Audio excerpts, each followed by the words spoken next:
Welcome to the Healing Collective. And my name is Toni Gayle, and I have with me today Dr. Abena Berry. Dr. Berry, how are you doing? How's it going? And what's new with you? I am doing well. It's been a busy day, but I'm happy to be here. Usually Fridays are like my chill days, but this Friday I had back-to-back things. But I'm grateful to be here with you and having this amazing conversation. How are you doing? What I am doing.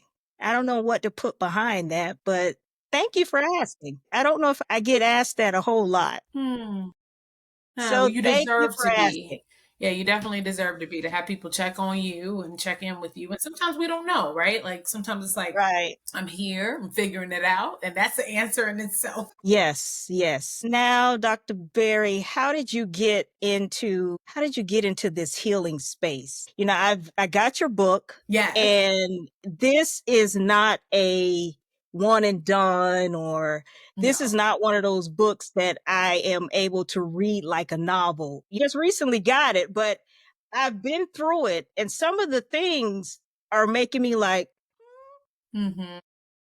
and actually, some of the themes you talked about portioning there, we'll get into it, but some of them, it's like, okay, I thought that didn't bother me anymore, but Mm-hmm. maybe maybe Mm-hmm. I need to look at that again. So I'm excited to talk about the book. I'm excited to talk about how you got to this place. So we're just going to get right into it. Yeah. Yeah. Well, the journey has been, it feels like my whole life, right? Because technically, right, everything that we are right now is a product of all that we've been through. I mean, ultimately, but definitely with my story around like my love for psychology and understanding human behavior, emotion, thought, the brain in general, it really does go back to childhood for me. And unfortunately, that was because of trauma that I had already experienced. So I had, my parents got divorced when I was a young age, separated first and then later divorced. But there was also sexual abuse in childhood and things like that. So I wanted to understand why people did what they did. And a lot of the adults around me, I noticed that they didn't have a lot of self-awareness, right? There were a lot of adults carrying themselves as if they were all knowing, right? But then I would see them saying things that don't match what they're doing. So it's like, even though 8-year-old me didn't have language for that yet, I'm like, you don't actually know what you're feeling. You don't know why you're doing what you do. And I want to really understand that. And so since my mom is a nurse, she already was in the healthcare field. And so I just asked her when I was 8, and, however I did as an 8-year-old, something along the lines of, do we also study why humans do what they do, like more of the behavior and things like that? My mom, of course, is like, yeah, we do. And the rest ended up kind of just being history. She took me to Borders. I know Borders has kind of gone out of business, but that was my go-to bookstore. The books, I'm sorry, that was a bookstore. Yep, that Okay, was a okay, okay, bookstore. okay. And yep. Wow, you're And going then way back. the rest has been history. I just started reading those books at that time, and then just the love for it, because I really I truly believe that this is just the cheat code to the human experience, right? But that would make sense since it's us studying ourselves, so that knowledge helps us navigate life. Okay, now when you say the cheat code to the human experience, specifically, what are you talking about? Yeah. So kind of like if you wanted to be, if you wanted to build planes, let's say that's a goal that you have for yourself, you would first need to study, right? All the parts of the planes, how they work together, all of those things. And when you gather enough of that knowledge, right, then you can build a machine that will successfully fly. And the same kind of goes for us in our human experiences. When we have language to understand the different thoughts we're having, because there are different types of thoughts, or the different behaviors that we engage in, because there are different behaviors and they all have their terminology and all of that. And then also the emotions, right? What are these emotions communicating to us? The emotional intelligence pieces, understanding what they're calling us to do, why we're having them. So when you have that knowledge, it helps you actually understand your internal experiences instead of winging it. But of course, there's still a community aspect to this as well, right? Part of studying the brain is understanding that humans can be biased, humans can be irrational, we are not Usually perfect by any are. means. It's required for us to have conversation and connection with other people who are self-aware enough that they can also help you in your own self-awareness, right? But yeah, it just helps you understand these experiences instead of guessing. I guessed for a long time. It led to an anxiety disorder and depression, and so nothing good. Right? It's not until I learned what am I supposed to be doing in response to these things that I was able to navigate my human experiences a lot better. And therapy did that for me, as well as, of course, studying to become a psychologist. Okay. Now, I've heard you mention being self aware Yeah. and people being self aware. What does that mean and what does that look like? Yeah. So self awareness is about us just kind of, it's the opposite of autopilot, essentially. So when we're on Mhm. autopilot, we're just kind of going through the motions, and that has its time and place. So let me be clear, autopilot's not inherently Okay. bad. Like, there are times where you absolutely should be on autopilot. It is time where, because if you're overthinking everything you do, that's exhausting. If you're trying to check in Yeah. about every little thing, that's not needed. You know, like if you're eating some cereal for breakfast, be on autopilot. If you are on vacation, be on autopilot, right? Like, you're cool. But there are other times where we need to be in tune with ourselves and curious. So self-awareness is about essentially addressing your internal experiences with curiosity and saying, okay, somebody just said something to me and I felt a shift in myself. What is that? What just came up for me? What is this tightness in my throat? Why did I say the thing that I said? Right. But that's coming from a place of curiosity. A lot of us have been trained or conditioned to be very judgmental and harsh about our internal experiences, which produces what we call toxic shame, which is just essentially Okay. an unhealthy type of shame, right? Shame, like all of our emotions, has its purpose, but trauma can cause us to develop a very unhealthy relationship with that emotion, meaning we'll feel it at times where it doesn't really make sense to, or it's disproportionate to the situation. And so if you're very critical of your internal experiences, it gets in the way of you actually responding to them and meeting your needs. So self-awareness is just essentially a commitment to be in tune with you Okay. and not pretending like you know everything, could never make a mistake, could never be wrong. Really just checking in with yourself and caring more about being aware and educated than being right about things. Okay. That does make sense. Now, Mhm. you talk about training. Is self awareness something that can be trained, or is that something that we sort of grow into? Both. Okay. So I love that question. So both, right? Because when we come into the world, right, we don't even have 20/20 vision yet. That occurs about Right. 1 years old. The eyes have to finish developing.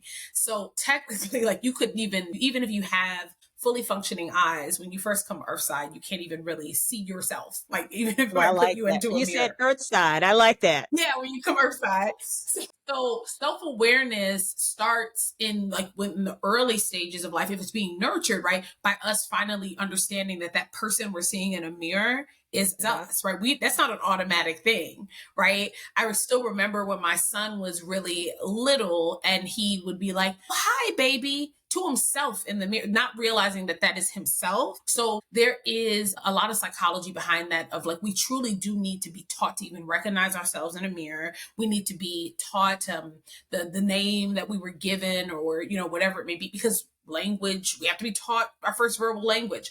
So self-awareness is absolutely something that is both taught and then also develops over time. But that's like how most learning kind of works, right? You need a great teacher, and then like the nurturing of that, and it then will gradually evolve as time goes on through the teaching. Okay. Now, when you talk about the self awareness being taught, how does that relate to trauma? Is trauma something that also can be taught, or the response that we have to certain trauma? Is that something that can also be taught? And Million when I percent. say trauma, I think I want to say more shame, because shame, trauma kind of go hand in hand. But is that shame, trauma, something just like self awareness that can also be taught? Yes. So technically, as humans, right, we're always being conditioned. So conditioned or being socialized. A simple example of that would be like when we first came Earthside. If somebody was doing this, we don't know that in America anyway, because that's not true everywhere around the world, that this is how we say Mm, hi and bye, right? How could we? A lot of people forget that this world that we are in, the society and everything in it, is a construction of the humans that have been here, right? Every object in your home has a original inventor who gave that thing meaning, and we just all agree to it. So when we come earthside, it's impossible that we could know that this was a mannerism that humans decided said, means hi or bye or whatever, within this culture anyway. And so with trauma, very similar thing. The brain is essentially being fed by the experiences we have. And unfortunately, it doesn't matter if those experiences are good, bad, or neutral. And so a lot of trauma is then conditioning certain behaviors. This is why if a young child grows up in a home where they're witnessing a lot of yelling, cursing, and counterproductive communication like behaviors, that child is then, that's all they know, right? They're like, this is what I see people doing. Must be how we communicate, right? And a lot of times people will then grow up not realizing and thinking that bad attitudes just run in my family. And it's like, no, there's a lack of emotional intelligence and emotional regulation skills that have plagued your family, right? And no one has stepped outside of that and done healing work yet to learn these skills. So then you're thinking this is like a genetic thing when it's actually a conditioning.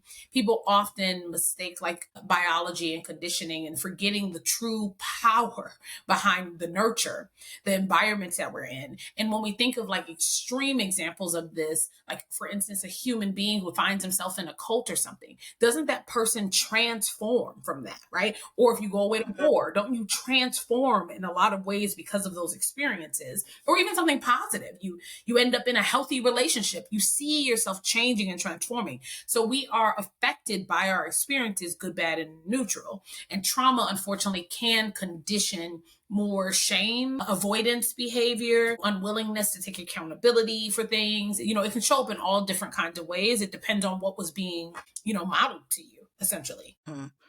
Okay. And I am going along this stream of questioning because I want to get to even the title of your book, Yes. The Bold, Black, and Becoming. Yeah. Because I want to talk about how being Black, what trainings and what ways have we been taught that is now considered traumatic? And it's trauma that has been taught and passed down through generations. What's your take on that? Yeah, so there's so many things, but it all comes back, like the origins of it. A lot of it comes back from the trauma that has been done to us as a people. So a lot of Black folks are surprised to find that like corporal punishment comes from slavery. And they're like, what? And it's like, yeah, people who enslaved your ancestors realized that if they trained you or trained your ancestors to beat on their own kids, they wouldn't need to do so much beating. Mm. And that's where it comes from. If you look at a lot of the communities within Africa, especially historically, we were living in community and villages and teaching. No abuse, teaching, right? Natural consequences, right? Abuse is abuse. Natural consequences would be like if, your toddler, because everything we do when we're little is innocent. Because again, we're learning about this world. We're relying on the adults to teach us, and teaching takes time. But like if a toddler, for instance, maybe draws on a wall because they're feeling like, oh, I want to draw. I like drawing, right? They don't know that right, all drawn right. on. You have to teach them that. But the way that you would discipline in a healthy way in that case would be, well, having them clean the wall, right? As long as they're old enough. I'm assuming if they're drawing on the wall, they're old enough to be able to clean it, right? So having them clean the wall, but maybe singing a cleanup song with them because, they're 3 and they're not doing this to piss you off. They just really genuinely don't know. And then helping them understand that like, hey, this desire to draw is normal and exciting. Here are the ways that you can meet that need, right? Out doing something that we don't want you to do, right? And then showing them where and how they can draw instead. So that would be the natural consequence of, oh, you got to clean up the mess you made. That's teaching accountability. It's increasing self-awareness. It's helping you teach emotional intelligence and empathy because you're sharing with your child how that behavioral choice made you feel, right? So that they can be a better discerner of how certain behavioral choices affect other humans, right? And all of this is the teaching and not the telling. But a lot of people within the Black community, within our community, have grown up in environments because we're still in survival mode, right? Slavery and segregation wasn't Ooh, that I'm long ago. glad you Let said us it. not I'm forget. glad you Yeah, we yes, are still in we are survival mode. still there, Yeah, very much so. and we have to realize you didn't get a chance to learn different skills, or some people have not gotten a chance to learn different skills, so of course you're defaulting to the abusive behaviors that were taught, right? And then trying to convince yourself that like they're okay. But I often give examples of like,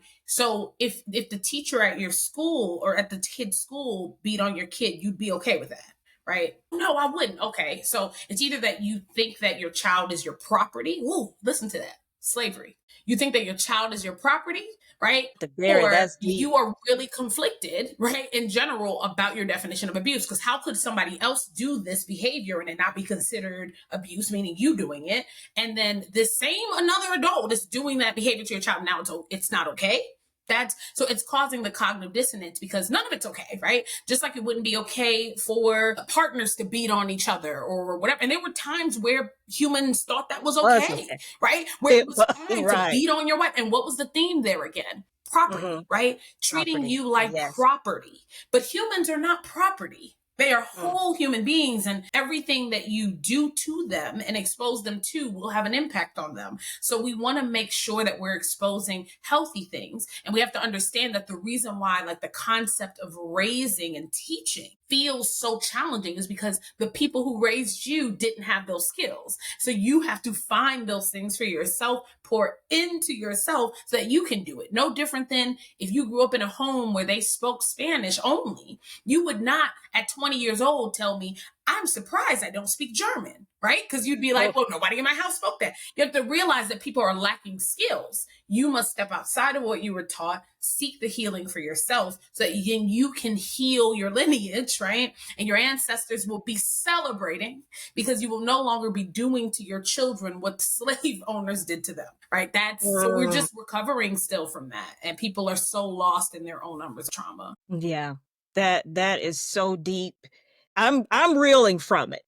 I am serious. I'm like, that's deep. It's true. And I think about some of the situations that I've had where people have said things or parents have said things like, "Oh, that's that white people shit." You know, you know Yeah, what I'm saying? That's that white people that's stuff. that's said a lot about healthy things. Right. And you know, they'll say that. That's like when you're trying to say, hey, maybe you should tell Johnny this versus deciding you're going to take a belt and go Mhm. up against, you know, side his head. And the response is that's that white people stuff. What do you say to a parent or parents who have come to you for therapy Sure. and they're using physical punishment as discipline with their children? What do you say to them when Yeah. they say to you, that's that white people stuff. So I would definitely start by, holding space for those feelings, right? Because I know that they're just presenting with what they have been What they've learned. told, right? And just like any great teaching or great teacher, you must meet people where they're at. So I would have empathy for where you're at and your understanding. I would also then check in with them if they're open to learning about, the endless research that we have down to brain imaging that shows that it is not doing anything good, right, for anybody. So much so that children that are growing up in home where they're experiencing corporal punishment, the way their brain develops is not what we would want to see. It is altering how their brain is developing. And then also Wow. I would help them in due time. This would have to happen, over a period of time, but Right. I would also help them see, through real life examples, how their kids are maybe not okay. Because a lot of times people see, like, oh, my child got, straight A's, or they, got this car or this house. So they turned out fine despite whatever. Even if that was abuse, they're fine. But I often tell people, like, those things are smoke and mirrors, right? We see people taking their lives that are extremely wealthy. If you really want to know about the quality, right? The quality of somebody's relationship with themselves, then you must look past the smoke and mirrors. Like, those things are cool, great. I'm glad that you found a way to make money. That's awesome. But your relationship with yourself is not going to be a reflection of that. It's going to be about your ability to identify your own emotions and respond to them in appropriate ways. Your ability to communicate. Like, do you have communication skills? Are you avoiding conflict? Because conflict, healthy Conflict is how relationships thrive. We don't talk about problems, we find ourselves in a cycle. Do you have these skills? Are you empathetic? Are you able to perspective take? Are you willing to take accountability for your own actions? When we look at the mental health and social skills, that reveals to us how well or how good of a job we did at teaching, right? And helping them see past just that, because somebody can achieve societal success, but be at a deep war within themselves. And is that our definition still of a successful life for that person? They have never been able to experience deep connection with another human being, because anytime someone tries to hold them accountable for something they actually did, they gaslight, they project, they whatever, like they don't know how to communicate appropriately. So this person is constantly finding themselves in really challenging situations in the day to day, despite the job they were able to achieve, right? It's a separate thing. And it's so important that we see that, because a lot of traumatized kids got good grades because it was a matter of survival. If I came home with a C, you might have abused me. So sure. Yes. Right. Yes. And then we act also surprised by, because a lot of people are still unlearning these things. They're like, why are all these adults choosing to like go no contact or whatever it may be? And that's also a reflection of this, because you treated your child like property for 20 years. And then you expected, once they were independent, to want to have a relationship with you. And it's like, would you have wanted to have a relationship with you if you had treated you the way that you treated your child? Shaming them, beating on them, not listening to them, right? Treating them like an object. When you really sit with it. But I get it. People don't always want to go there because then they feel shame. But the thing here is that would be healthy shame. Shame is an emotion that exists, that it's actually supposed to help us see the ways that we are currently behaving that does not align with our becoming, that does not align with who we truly desire to be. So when we downplay the bad behaviors we've done, it increases the likelihood that we'll keep doing it. There's no coincidence around the fact that like the people who refuse to look at their childhood trauma are causing the most people in their lives trauma, right? Because they think they're okay. And it's like, you're not. You think it's okay to beat on children. Like that is your biggest example that like you're struggling. And that's okay. But we have to like admit that so we can start working on those things. Okay. Now, in your book, you said, I don't know if you said this, but this is a question that I have, that this is a resource not only for Black mental health professionals, but a guide for all readers. How is that? Yeah, for sure. So because it is a book that is, it's a self-help book based on the science of our brains and everything that psychology has revealed. Well, not everything, but things that psychology has revealed. So it serves so many different purposes, in the sense that so a reader, just a regular reader reading it, is going to learn a lot about their experiences, about how their mind works. But then at the same time, because these are the things that connect us all as humans, right? You can use what you just learned to understand someone else, right? Like at the same time, right? So it really, that's the cool thing about mental health books in general. It's like that the knowledge, as long as it's a mental health book that's actually rooted in research, the knowledge that you're finding is going to apply to you and everyone else. So that's why I thought it was important to, kind of like attack multiple goals at once with one book. Because why not? I can both help decrease the stigma within the Black community around mental health that is rooted in the survival mode that we've been stuck in, right? And at the same time, just help anyone, any human that desires to understand about themselves, because this stuff applies, to all of us. This is the human behavior, emotion, and thought stuff that is just how the brain operates. Now, of course, depending on where we're at in our healing and growth journey, we may be having these things happen at different frequencies, or how often it's happening to one individual will vary from person to person. But these experiences are happening nonetheless to all of us, because they're just part of how our brains work. So you believe that many of the mental health theories are really specific to people of a certain culture, or do you think that it's not quite that as much as, so because of our differences in lived experiences, right?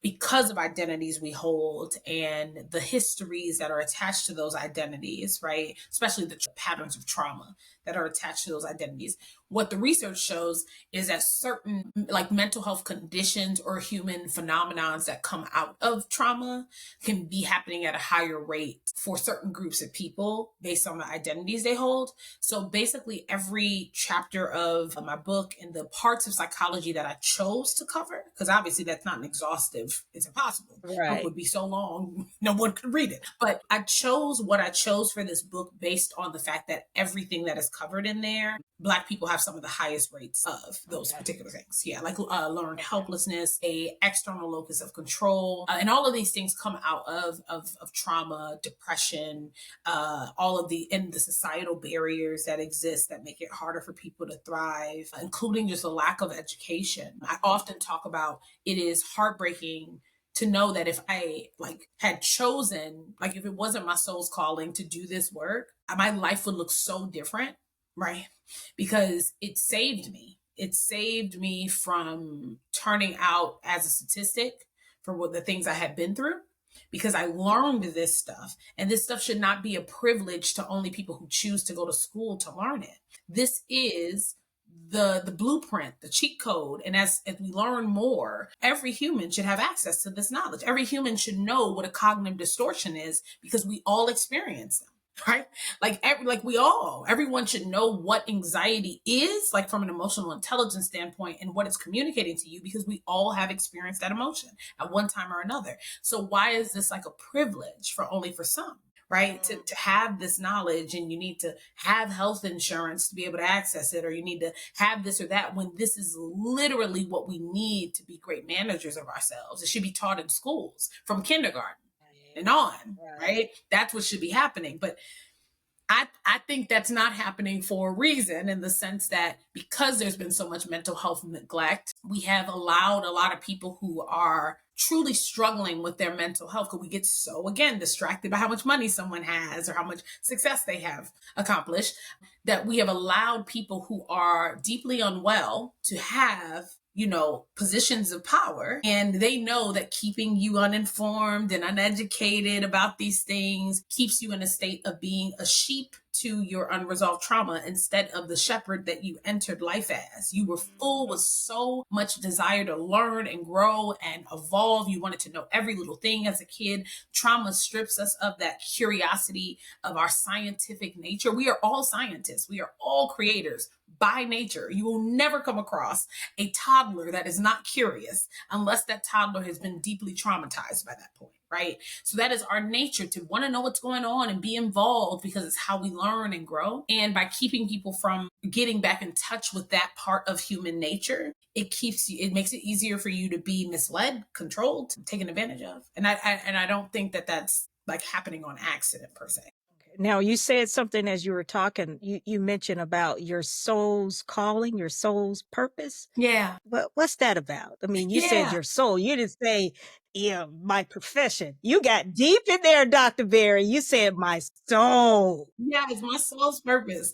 So part of my self-discovery and healing journey has not only been like the mental health, psychology, sciencey parts, but it's also been my spirituality journey as well. And so for me, when I started learning all the stuff that I was learning about the science of things, it helped me understand what conditioning is. So then I wondered, if I sought knowledge on my own, right? Would I still be the same religion that I am, because I was born into a family that was that religion? Because I understood what conditioning was. And I realized that, well, if I had been born Right. into a Muslim family, I'd be Muslim. If I had been born into a, whatever, because I'm just, okay, this is what you're teaching me. So, right. So I wanted to form my own beliefs. And I realized that part of authentic self-discovery is that questioning things that have always felt like your truth, but realizing they've only felt like that simply because of the longevity of their existence. You came earthside and you were being programmed. So it's like, it's not necessarily your beliefs unless you're willing to, with an open mind, and be curious. So I took like a history of religious course in undergrad, which that started getting the wheels turning and helped me understand that, like, historically, all religions were created by humans, right? Just trying to do their best to explain our existence. Because we want all the answers, right? Humans love pretending like they know everything. But we haven't even been able to get to 95% of the ocean. We can't even leave this galaxy. Like, we have a lot to still learn. We're still discovering things in our own bodies, right? And since 2000, we coined, I believe, 2 or 3 actually new, like, well, organs that have always been there, gave names to new organs in our own bodies, with the most recent Still one being in discovering. 2018. So it's like we're doing ourselves a disservice pretending like we have all the answers when there's so much to learn. And I really believe that by us all, or as many of us as possible, healing and tapping back into our curious nature that we come earthside for, we would be so advanced if we all hadn't been traumatized. I think we'd be vacationing in different galaxies at this point. I think we'd be, not, the ocean would be completely discovered. I think, I think we would have been able to accomplish that, but trauma has stripped people of their nature, and you got to get back in touch. So because of that, I've done a lot of research about, like, could we do actually scientifically in some ways study things like the soul, consciousness, reincarnation. And so finding out about the history of that before Christianity was created as a religion, human beings believe, like, most all people believed in reincarnation, right? That's why the Egyptians were preserving their bodies, and right, that just was the most common belief. And there's a lot of really interesting, like, evidence and anecdotal evidence around, like, children reporting crazy details from past lives. Like, it's like, how this child can't even read. How would they know this person, where they were born? It just doesn't, but unless they're that person. And so because of that, I really believe that my call, like feeling called to study this stuff at such a young age, was because of the past lives that I have lived, and my soul remembering that if you want to make the most out of this lifetime that we're in, right, that we have to remember what it means to be human, like how to navigate this. And you're not going to get a lot of that from the people around you because they ain't got it to give. So you gotta go get it somewhere else. I think that's where that calling comes from, just me having learned lessons in lives before. Energy can't be destroyed, so our soul is energy. Be created nor destroyed. Yes, yes. And I think, I don't know if we forget that, but we don't take that in consideration, especially when we begin to talk about religion. God created science, right? Because here I am, a creation of God. Yes. I'm a scientist. Yeah. So it's like, it's all a part of it. But again, it's that fixed mindset that comes out of trauma, because our original nature is curiosity. That's just a fact, right? People are always like, toddlers, they just yap, yap, yap, yap, and they be this, want to touch everything. It's like, yes, because it's human nature to want to learn, right? We want it, we crave it, and we are creators. And I that's why I love reminding people that, like, you have all of these exciting inventions that you kind of forget that somebody created it, right? You can only fly, to Bali today because, the White brothers dared to dream of flying machines when everybody made fun of them. It's, let us not forget, we have created all this stuff that you see. All of it has an origin. You Google it and you'll find who made it and the meaning. And a lot of these things, even the meanings, have changed so much throughout history. Now, I want to look at something that I've highlighted from your book. Yeah. It said, unless you have engaged in open-minded exploration, most of the beliefs are based on what people told you to believe. How does that fit in our Black communities?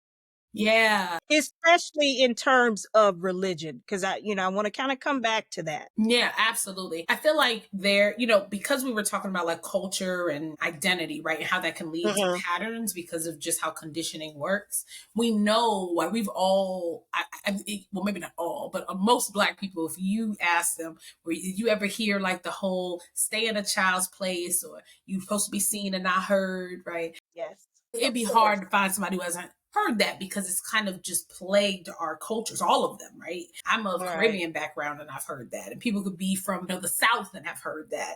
So it led to us being, again, stripped of our natural curiosity. I tell everyone who will listen, if you are no longer curious, that is a trauma response. Right? That is a trauma response. It was unsafe at some point in your life to ask questions. It was unsafe at some point in your life to think for yourself. And for a lot of people, it goes back to childhood, but it can also happen at any time because we're always being conditioned. So if you find yourself in an unhealthy relationship in adulthood, it's going to have an impact on you as well. And it could be in a very similar way to someone who this happened as a child. But because when we come earthside, we're just relying on the people. I mean, like, we got to remember that, like, for instance, there was a time my son didn't know that we as humans decided to call this in English anyway, a pen, right? So the first time he sees this, he's relying on me and my husband to tell him what we call it. I could have called it anything and he would have started calling it that.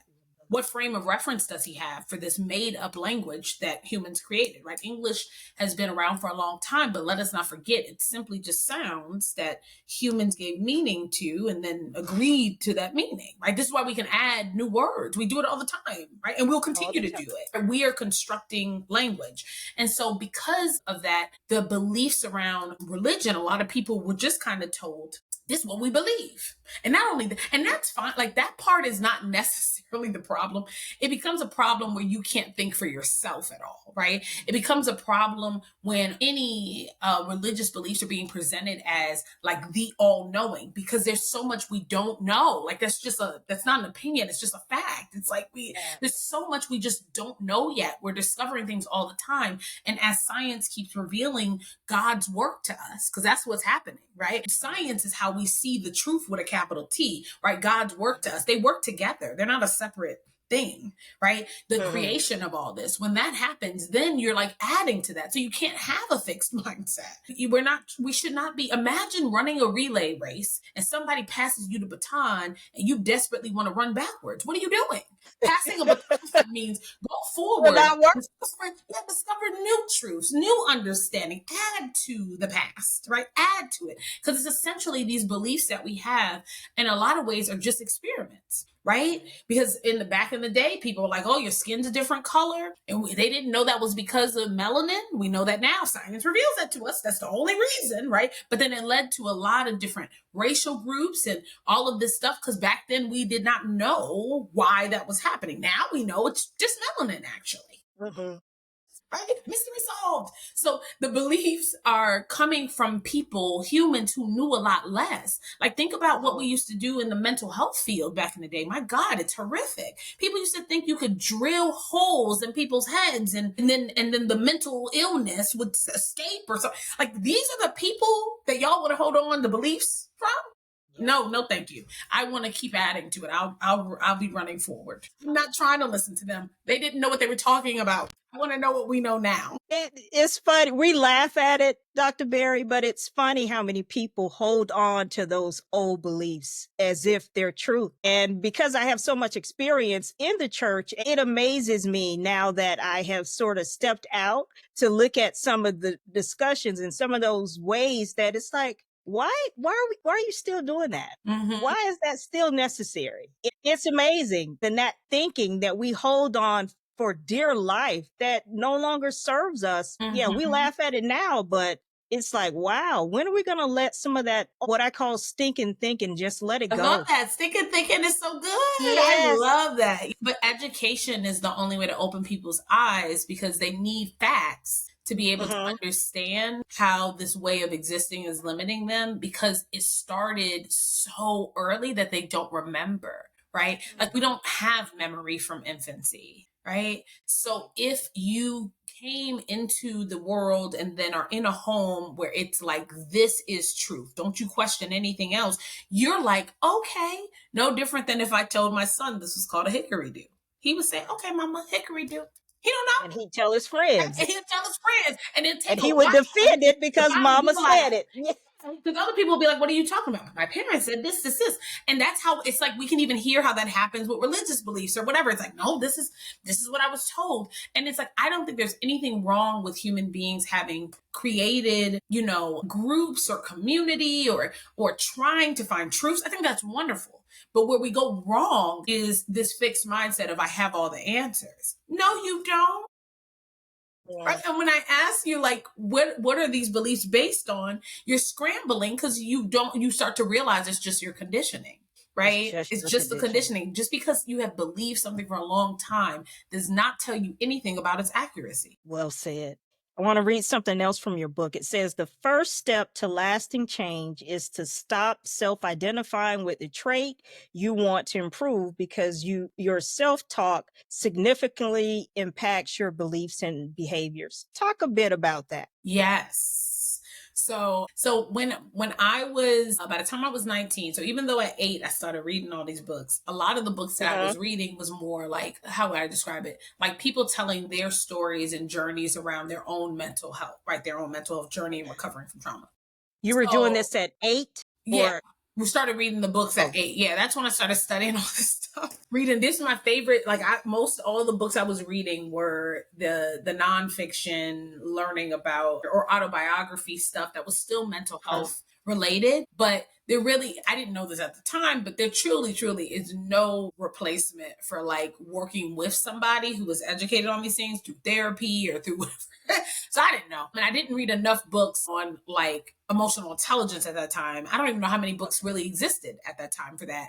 So by 19, I had developed an anxiety disorder, because even though I had been reading all these things, I didn't have the tools yet to understand how to apply what I was learning. Based on something that I saw in your book, you said the first step to lasting change is stopping. This is related. Right. Yeah, I just needed that again. And it is related, because I was going to ask, how do you control those ruminating thoughts? Yeah. But go ahead. So that's why, because I brought up my journey with my own anxiety, because I initially would refer to myself as an anxious person, like a lot of people do, right? And they mean no harm when they're doing that, but the problem is, just like other people's words and behaviors towards you conditioned you either in good or bad ways or neutral ways, right? Like trauma is doing the bad.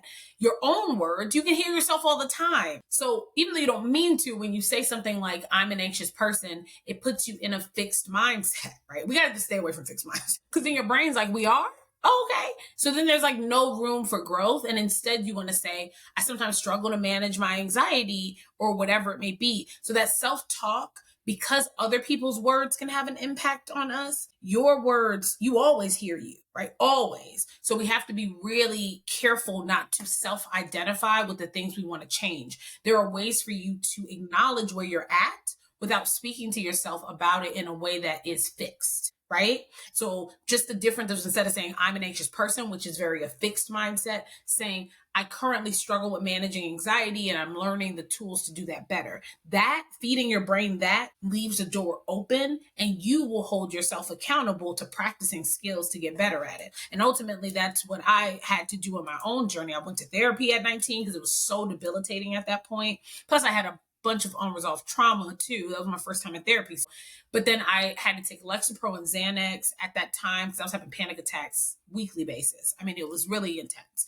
And what got me to where I'm at now is refusing to have a fixed mindset, saying like, this is where I'm at, but I'm going to really take this work seriously that I'm learning in therapy, apply it, practice it. And now, in hindsight, even I realized that, like, well, emotional intelligence or emotional regulation or any of these things, even if we were taught it from birth, right, we would be starting from zero. So why would that be any different than me at 19 learning? So the fixed mindset creates this illusion that like I'm failing because I don't know how to do this. But it's like, but everything that you know how to do started from a place of not knowing, right? You came into the world like this, unable to even hold your own neck up, and then learn how to walk, talk, and all of this stuff. So everything starts from a place of not knowing. Not having a skill yet is where we always start when we're trying to develop a skill, right?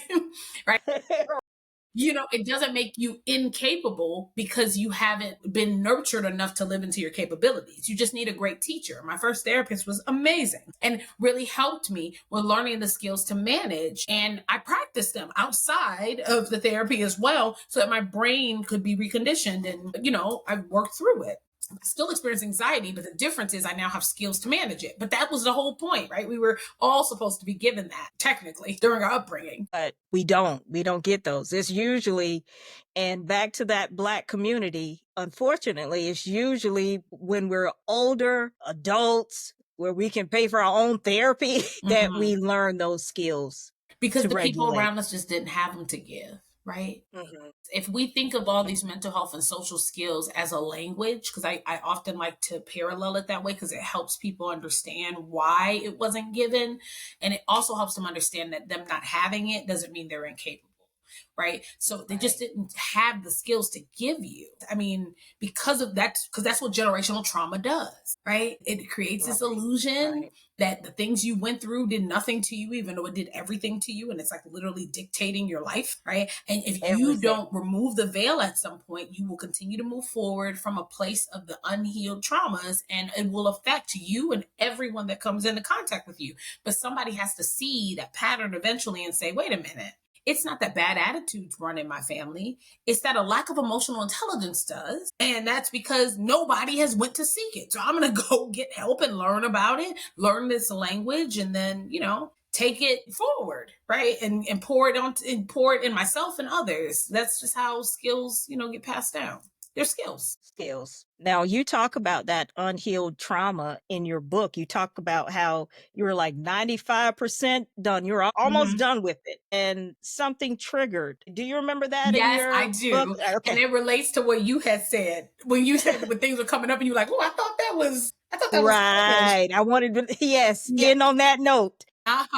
Absolutely. Okay. So, yeah, that's from chapter 5, my corrective experiences chapter. Yes. Corrective Yep. experiences are what helped me through my anxiety disorder plus so much more. Basically, all they are is exactly what they sound like. They're experiences that correct something within us. So, a stuck belief system or a pattern of behaviors, right? So, for instance, if somebody has a belief from trauma that no one could love them, right? And they have a core belief of that. Having corrective experiences around experiencing, authentic love from someone, right? It creates cognitive dissonance, increasing the likelihood that you'll change your, hopefully if you respond to it well, you'll change and update your beliefs and say, oh no, people can. It just the experiences I had, I didn't receive that, but now I'm having different experiences. So it helps you update essentially like your software that you've been working with from the trauma or whatever it may be. And so when I was writing this book, because corrective experiences come to us all the time. The difference though is just, does the person have this is why this is the cheat code to the human experience. Has anybody taught you what this is? Because otherwise, when they happen, you're more likely to dismiss them, downplay them. This is what we call confirmation bias. Confirmation bias destroys corrective experiences, right? It makes you get evidence that your belief that you have been working with is not serving you. And there are evidence that's showing you that like, hey, you're not incapable, or hey, you're not unlovable or whatever it is, but you're rejecting it because of the confirmation bias, because you're thinking your goal is to just hold on to your beliefs because you grew up in a home where that's how you were trained to be. Don't ask no questions. Don't think nothing else, right? And it can even show up with the traumatic. This is it. Right. So I had a corrective experience by writing this book that brought me back to traumas that I experienced in grammar school and high school, but mostly it brought up the stuff from high school around being bullied by just a couple of other Black girls about things like, again, it's a trauma responses, right? The way I spoke, the way I dressed, the stereotypes around body image within the Black community, because when I was younger, I was a lot slimmer, things like that. And it really took a toll on my self-esteem. And those things were brought back up for me while writing this book, even though I had done all of this healing work, right? Like so much. Self-esteem was in a healthy place, right? I had learned, had done a lot of processing in my own therapy about like, that those people were hurting. Right? They're hurting me out of a place of hurt within themselves. I understood it, like even scientifically at this point, I understood it here. happening. But it still triggered me like this, oh, I'm writing this book for the Black community and I've been told I'm not Black enough.